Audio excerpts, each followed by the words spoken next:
2, 3. Hi. We don't know what we're doing. Okay. I'm Liesl Garner. Jezabelle Jackson. And this is Holding Orbit for Writers. We're just a little writers community. Yeah. So we're just going to kind of do quick introductions today. When did you start writing? 7th grade. I had the best language arts teacher. She got me into this book.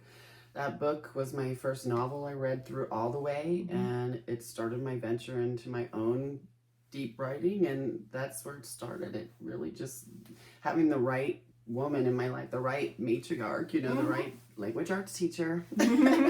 Absolutely. I actually am still in touch with my 8th grade language arts teacher. Oh, wow. See? Yep, for sure. And she's a writer. She's published a couple books. I love her. But I started writing when I was 5, and I wrote a children's story. And it was good. It actually was good. My dad kind of passed it around to his friends, and everyone was like, "Oh my gosh, this is really good." And then it just kept disappearing because I had a sister who was maybe a little jealous of the attention I was getting. What are sisters for? Whatever.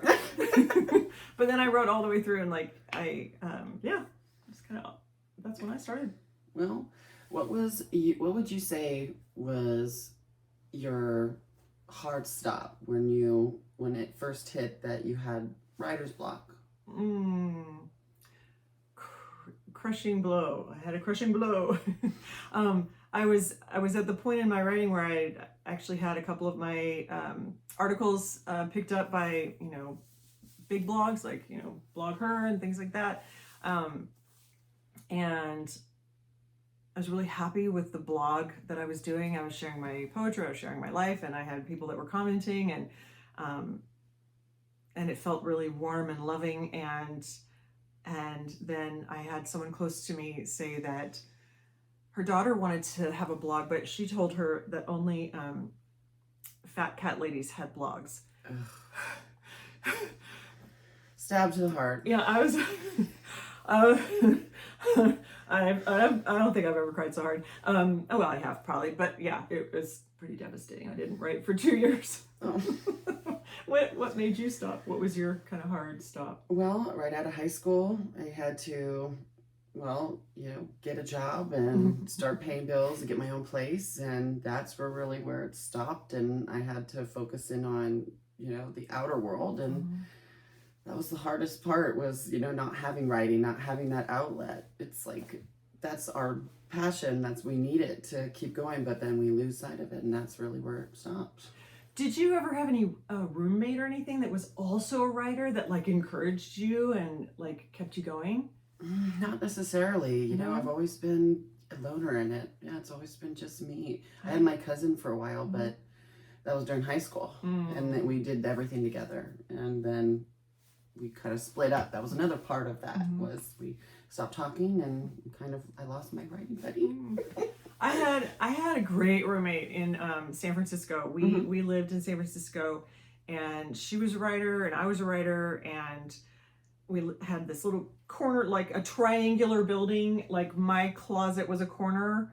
No, I think I had the good closet. Sure, her closet was the corner. And our kitchen was a corner. Like nothing. Like you couldn't put a couch in the front room. Yeah, not at all, because everything, it was like bay window, and then it was very crazy. And we lived in San Francisco, and there you go. Yeah, and we would go to all the different, where the beatniks would hang out, and we'd sit at the tables and we'd write. Go to these bookstores and buy all the poetry books. Oh my god, it was so great. Romantic. Yeah.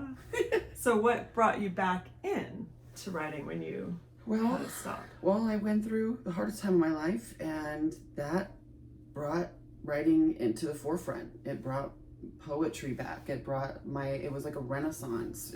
In a matter of speaking, I really just flourished out of that intensity because that took me out of it. I got to create something that wasn't so crazy, and it was beautiful. And I was like, that brought me out of it, and it got me into this world, and I've elevated ever since. What about you, dear? That's the alchemy of it. It's true. And you know what? And it's true because that brings up another point is I think I've had starts and stops, obviously. Yeah. I mean, I'm an old woman, I'm a grandma, you're still a young chick. But, yeah, I've had lots of starts and stops through my life. I've had times when I was writing actively and times when I stopped. And that's why we're kind of like wanting to do this, like help us stay close to it, you know? Accountability buddies. Yeah. And, but I went through some very hard times in my 20s and through a lot of pain and grief, just started writing poetry. It came out in poetry.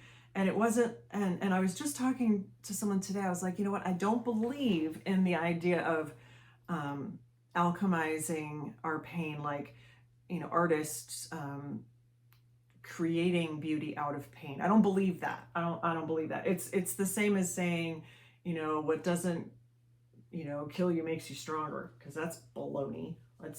What doesn't kill you is stupid and shouldn't have happened, you know. You know. But we alchemize. Whatever comes at us, something in the artist's soul says, you didn't take me out, here's this, and we create.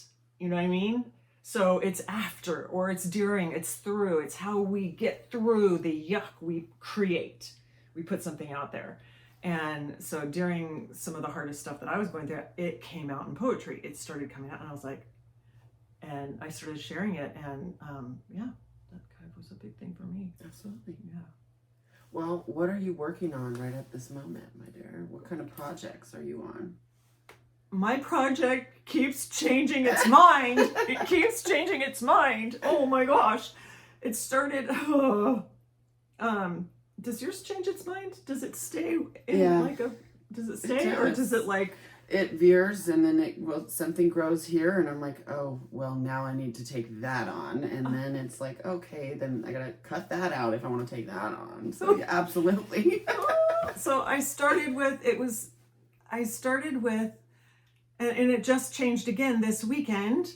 And I know that this weekend's events mean that this is what I need to write. This is the core of what I need to write, the thing I need to work on. But it started as kind of like a falling apart, menopausal, you know, everything crazy, and trying to write my way through that.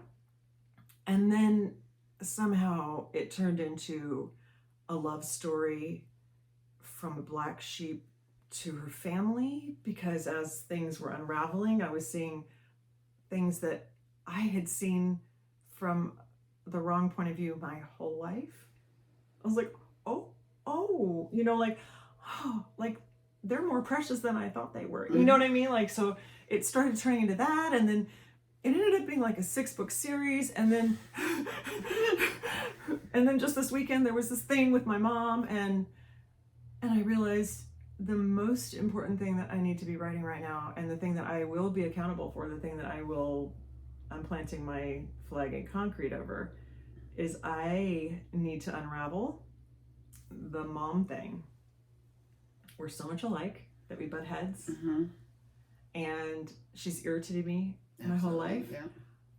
But because we're so much alike, so does that mean I've irritated myself my whole life? You know? And the whole self-love thing, I get the concept, but do I do it? Probably not. If I have that little crazy loop going on. So there's some uncovering that needs to be done, and some learning to love, and some, you know, it's big. It feels really big. My godmom always said, mirror, mirror on the wall, you are your mother after all. And I was like, oh no. But it's like some of those things I'm really proud of, and then the others I'm like, we both got to work on some things. Yeah. Well, and the thing is, it's like, you know, and I've had, you know, she moved to town like at the beginning before menopause started, and it was kind of like a trigger. Like, she's like my biggest trigger, and so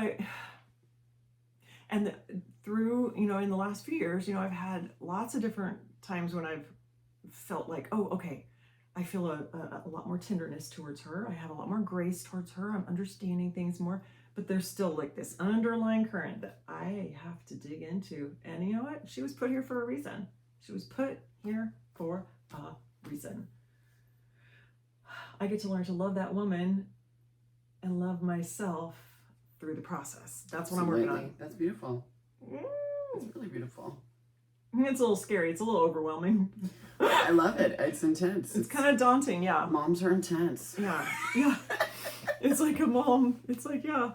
But there's, and my sister and I were talking about it, like there's all these, I just want to put together like a mom box, like a box, like an art box, and like little notes put in there, like little memories, every different little memory that I have, whether it's of me and my mothering, or her and her mothering, or grandmothers, or just a little thing, and just try to figure out how to love this whole big, beautiful mess a little bit more wholeheartedly. Yeah, absolutely. I think it's what I need. Just let it out on the page. Blah, blah, blah, let it blah. out on the page. I'm excited for you. Yeah. I'm excited to see where that goes. Yeah. So that's, yeah. Yeah. Tell me what you're writing. I'm sorry. That's I babbled okay. and I monologued. Oh my All gosh. right. Hey, I loved it. Mm-hmm. Well, I'm working on, it's a similar situation, but it's really my nuclear family. And it's about the situations and stories that I have when I start telling people, and they're like, oh my gosh, you need to write this down. And I'm like, okay, I'm going to listen to them now. Finally, I'm going to start writing it down. And I'm going to do it in my own little poetic way. So I'm going to write a little story. You know, what I'm going to try to do right now is write a story that I always tell that is a big one. And every day have another story that I write. Fill 1 page, 2 pages, doesn't matter. No, there's no requirement for it. But every day, write one story down so I can compile it, and hopefully one day have some kind of like journal or something, because I want that for myself to go back, and because I see it, and I see like me getting older and wanting to go back and look at this and be like, God, that was good. It's crazy. I cannot believe that happened to me. And so that's what I'm working on right now, is really just taking it day by day, one story at a time, and letting my life kind of unfold onto the page in a magical way. That's lovely. I and I think if you have a writer in your family, you have the family storekeeper of, of the stories, Absolutely. the holder of the stories and the keeper of the stories, and the, and if you're lucky, they'll share those, and people will get to be a part of it and be a part of your magical family. And I feel like, I like the whole love story from a rebel to her family. I spent my life, everybody's like, oh, your parents are so wonderful. And I'm like, yeah, well, you didn't have to live with them, Yeah. Such a junior high or such a high school girl. That was kind of my little rebel youth. And then I moved away. I never really was around them my whole grown up years. And so having them move into town, like all of a sudden, I'm like, I'm a grown woman and I'm like acting like a teenager again. They're bringing it out of you. I get to learn so much. Yay. No, I was like, in my gratitude journal the other morning, I'm like, I am so grateful that I have so much rich source material. It's true. It's true. Yes. And I have a magical family. Yes. I do. The stories. My family is amazing. So, I'm the storyteller. I get to tell it, and I'm going to tell it in the most loving way, because I have nothing but love for them. I know that. I just think that I've gotten squirrely with it, not knowing how, Not knowing where the path should lead is where you're going. Yeah, like, just who tells you how to love your family? Like, you just are supposed to know how. And then you grow up, I don't know. You have to learn how to have boundaries with the people that you never had boundaries with, and learn how to things switch. move on from the past, the things that you've been through with them, and it's all in the writing. It's all in the page when you start to go in it, and then all of a sudden you read it back and you're like, oh my gosh, it makes sense now, and it really can change your perspective. Just your like own little therapy, it's your own little therapy, just to let it out and reread it and go, oh goodness, in my own words, in my own way, this is starting to heal what I went through, what we went through, and that can actually be helpful for them too. A therapist myself. Exactly. You didn't even have to go pay, It's alchemy. It's alchemy. That's what it is. Alchemy. We change, we morph, Absolutely. we brew it into something absolutely beautiful. It's like a witch's brew. You put, some good, romance, some horror, okay, just pure chaos. Okay, so I do want to talk about our little community, and I want to talk about school, because school is amazing. Oh my gosh. I have been on school for a week, and I've joined a couple different communities. One that was photography, one that was, just for inner healing. I feel like it's part of my journey right now. But there's communities on school for anything that you have, any hobby in the world. Their mission is to help 1 billion people find their community. So you can find a community for gardening, for pie making, for, technology stuff, for cryptocurrency, whatever your gig is, you can find it there. Our little circle of school is our writers' little circle, and it's holding orbit for writers. That's the name of it. I'm new. And I'll have a link in the comments here of how to find us. There's a link in our YouTube, and come on over and check out the school. We actually put together this week a 5-day engagement kind of challenge, so that if you come in, you want to be a part of the writers group, you can come in, get to know some of the other members. It's all new, so this is fun. It's exciting. Yeah.